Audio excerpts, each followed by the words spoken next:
I'm Kathy Heller from the Minerva Public Library, and I'm here to present to you some projects to do with our summer reading theme 2020, Imagine Your Story. This week's featured story is Jack and the Beanstalk. We have several versions of it available at the library for you to borrow and read along. This one is even a chapter book, Jack. It's the fairly true tale of Jack and the Beanstalk. So you'll have to find out more by visiting your Minerva Public Library. In your packet, if you picked up a packet from the library, you'll have a variety of things that will help you with this project. You might have some cord. They have the ends wrapped in tape. You have a piece of chalk. You'll have dirt and a cup, some bean seeds, a popsicle stick, and there's a paper chain stem challenge with a piece of green paper. We'll start with the plant because that's easy and you probably know what to do with that. All you do is take the dirt and dump it in your cup. You might want to decorate the cup first or afterwards. Plant your bean seeds, give it a little water, keep it in the sun, and you can take this and decorate it to let you know what you planted, which is beans, and that will be all ready, and it might grow into a lovely little bean plant like mine is. Do you like that one? Very nice. We have a book here at the library that's called Nitty Gritty Gardening Book, Fun Projects for All Seasons.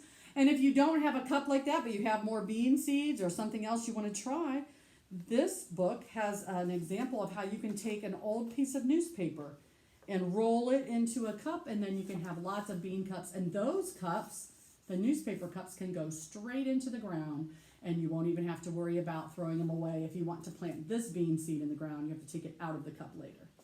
So I thought that was a fun book to look into getting at the library. Our next challenge is our paper chain stem challenge. You have one piece of paper and 10 minutes to make the longest paper chain that you can make. So the challenge is, do you cut it small? Do you cut them large? How do you make the longest paper chain from one piece of paper? Put a comment in and let us know how long your paper chain is. Our final project for this week is making a giant foot. Fee, fi, fo, fum. Isn't that fun? You'll have to have a piece of cardboard from home. We didn't have enough cardboard for everyone. So first you're just going to take and draw a foot shape. If you're like me and you're kind of goofy, your feet look goofy.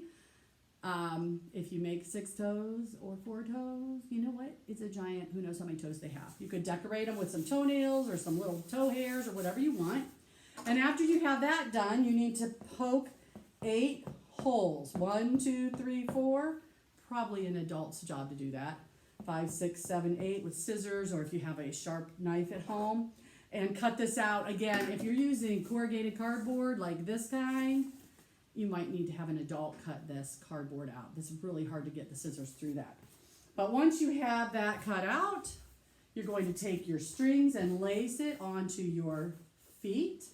And I can't put my foot up on the table, but I can put my shoe on the foot.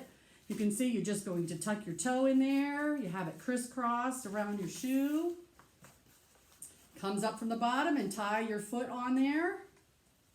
And then you can walk around, fee, fi, fo, fum.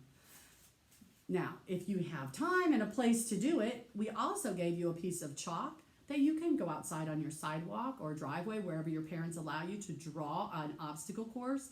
The obstacle course can be zigzag lines that you have to follow, or if you make an X, then that means you have to do jumping jacks, or you have to touch your toes.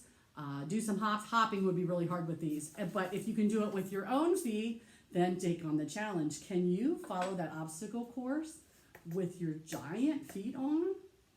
We'll find out. And I hope you have a good time with all of these projects, and they are brought to you by the Minerva Public Library. Thank you for joining us.